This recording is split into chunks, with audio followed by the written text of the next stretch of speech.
Fala pessoal, tudo bom? Como é que vocês estão por aí?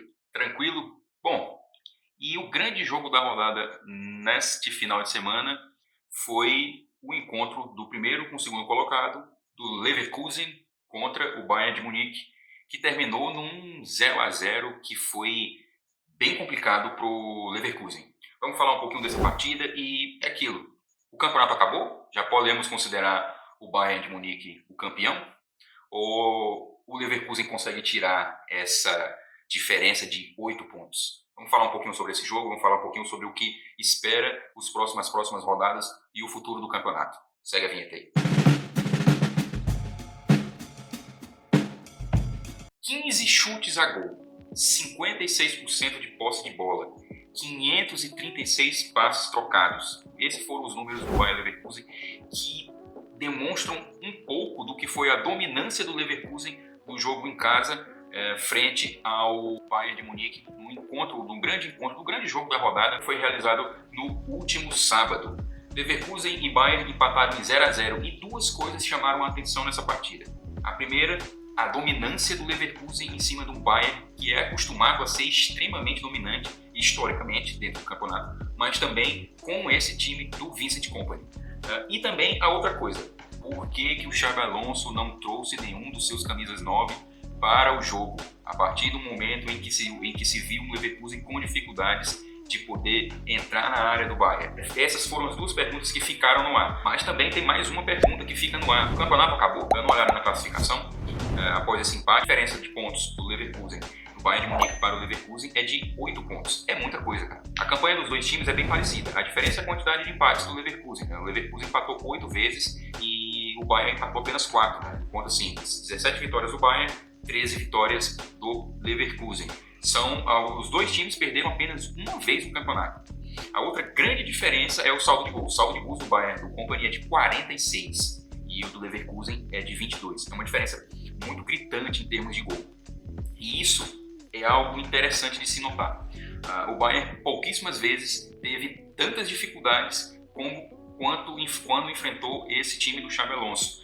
A frustração do Leverkusen ela é muito grande porque foi um jogo inteiramente dominado pelo Bayern, inteiramente dominado pelo Leverkusen. O time do Xabi Alonso dominou completamente a partida e coisa que muito pouco se viu nos últimos anos com esse Bayern de Munique, ainda mais com o Bayern de Munique do Kompany, que gosta de dominar o adversário pela posse de bola. Então, a frustração da equipe do Leverkusen ela é dupla. Primeiro porque era preciso ganhar e tirar essa quantidade de pontos muito grande que tem para o Bayern de Munique. E segundo, teve muito perto disso. As bolas na trave, o gol perdido pelo Wirtz no final da partida foi assim algo absurdo. Uma curiosidade aqui é que este é o 6º duelo do Xabi Alonso, do Leverkusen, contra o Bayern, e o Xabi Alonso continua invicto, né? São 5 jogos pela Bundesliga e 1 na Copa da Alemanha. No histórico do Xabi Alonso enfrentando o Bayern é muito bom. Agora sim, o que nós podemos entender da partida? Como essa dominância se deu? Partida maravilhosa de Jonathan Tah e de Tapsoba, atrapalhando tanto Kane assim como Musiala. Não foi à toa que nenhum dos dois jogadores, nem Kane nem Musiala, apareceram no jogo de nenhuma forma. Muito pouco apareceram no jogo. Kane, inclusive, recuou muito para poder pegar a bola diretamente dos zagueiros para tentar criar alguma coisa. E esse foi um dos pontos-chave. A pressão de Jonathan Tah em cima do Kane, do Tapsoba em cima do Musiala e vice-versa. A pressão alta que o Leverkusen faz pressionando o Bayern de Munique é outro ponto-chave muito importante. É algo que o Leverkusen faz principalmente. O Leverkusen veio com 4 zagueiros, fazia muitas vezes uma linha de 5 com o Frimpong e o Grimaldo retornando para travar os pontas do Bayern de Munique, que é o Olise e o Coman, que esteve nessa partida, e isso foi feito perfeitamente. Esses jogadores, tanto o Grimaldo como também o próprio Frimpong, foram decisivíssimos na questão dessa pressão em cima da saída de bola do time do Kompany. O que o Xabi Alonso esperava? Além dessa pressão em cima tanto de Kane como de Musiala e dessa marcação fortíssima pelos lados, também atrapalhando a boa fase do Olise e o Coman, a pressão alta em cima de Ito, do zagueiro que estava improvisado na lateral, o zagueiro japonês Ito, que estreou como improvisado pelo Kompany na lateral, e também do zagueiro coreano, o Kim, que se esperava que a pressão em cima desses dois jogadores seriam essenciais para decidir o jogo. E, de fato, o Alonso ele não estava errado. A pressão, e principalmente o ataque em cima do lateral improvisado, o Ito, o japonês Ito, foram fundamentais para que o Leverkusen fosse dominante no jogo. É um sufoco que, cara, poucas vezes se viu o Bayern levando. O Leverkusen fez uma partida excelente, uma partida dominante, mas que não conseguiu fazer o quê? O básico, gol. E esse é um grande problema.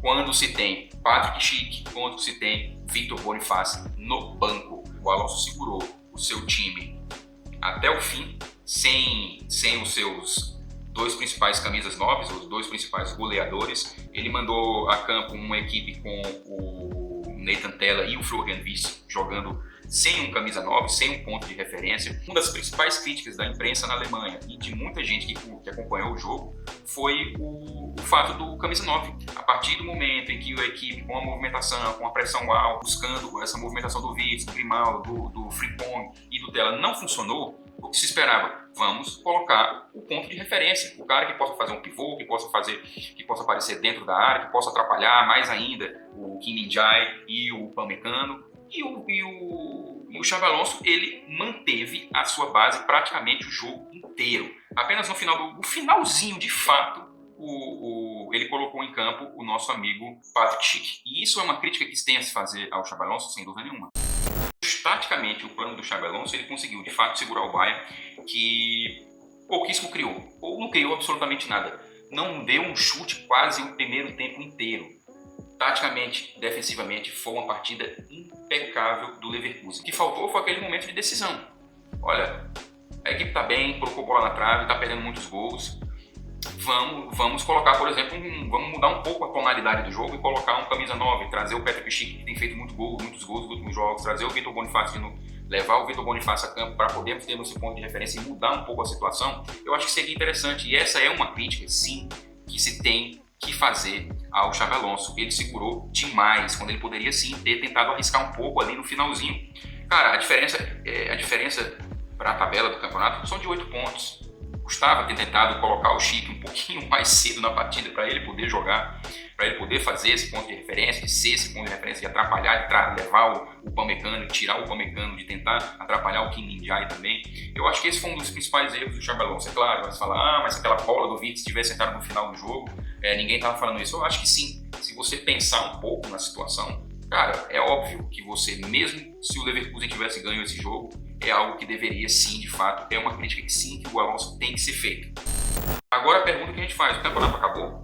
Olha, é muito difícil a gente poder dizer que o campeonato acabou, mas também é muito complicado você dizer que o Bayern agora vai desperdiçar, faltando aí cerca de 14 jogos para serem disputados, que o Bayern vai perder toda essa quantidade de pontos. Eu acho muito, muito improvável que isso vai acontecer. Claro, o Bayern, ao longo da sua campanha, ainda tem partidas complicadas. Ainda pega o Frankfurt na próxima rodada, por exemplo. Ainda pega o Borussia Dortmund, que pode tentar fazer alguma coisa. Ainda pega um RB Leipzig ainda. Ainda tem partidas ainda um pouco complicadas. Mas é um Bayern que tem sido muito dominante. Poucas pessoas, realmente, e eu acho que nem a equipe do Leverkusen, nem o próprio Xabi Alonso acredita que, de fato, o Bayern vai perder aí 8 pontos ao longo dessa temporada, ao longo da continuidade do campeonato. Acreditar que esse Bayern dominante vai ter uma queda de rendimento tão grande a esse ponto de desperdiçar tanto, de deixar tantos pontos no restante do campeonato, é muito difícil de acreditar. Muito difícil mesmo. O resultado desse jogo traz uma sensação um pouco mista para os torcedores do Leverkusen. Ao mesmo tempo que ele vê o seu time ser um rival muito superior ao Bayern de Munique, sem dúvida, que pratica um dos melhores futebols, um dos melhores estilos de jogo do futebol alemão, talvez o melhor quando está em grande fase, por exemplo, como se pôde perceber no sábado, mas que não conseguiu converter isso em gols e tirar pontos do Bayern na tabela. Para o Bayern de Munique, um pontinho, pelo que foi o jogo, é fenomenal. Mantém-se uma bela gordurinha na frente do Leverkusen, são 8 pontos, e pela forma como vem dominando as outras equipes, os outros clubes que fazem parte do campeonato, sem dúvida, talvez aí esse empate talvez aí possa ser uma peça chave desse título que o Bayern pode conquistar ao final da temporada.